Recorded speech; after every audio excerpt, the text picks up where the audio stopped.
Hello mga kanani. Ayan, alam nyo ba, may nakita ako sa isang video.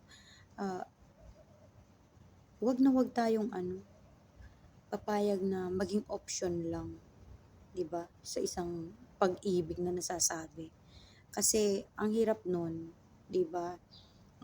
Ginagamit ka lang kasi parang pastime, pampalipas oras, 'di ba? Parang ang hirap nun, 'di ba? Ang sakit.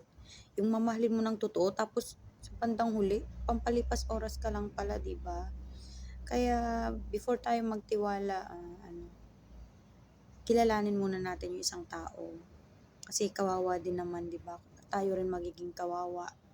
Kasi nakita ko dun sa video as in kawawa talaga yung yung kalahi natin. Ayan, so nagmahal ka na nga ng totoo tapos sasaktan ka pa, 'di ba? So ingat-ingat na lang din mga kanani, okay?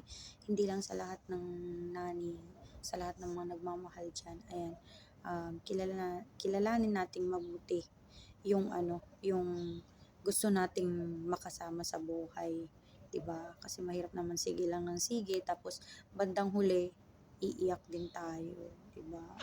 It's hurt, 'di ba? Ayan, so share ko lang 'yon. Sana maging aral din sa atin yung mga nangyayari ngayon sa daming mga yung maraming news ngayon pagdating sa mga ganyang relasyon, 'di ba? So, yun lang. Thank you.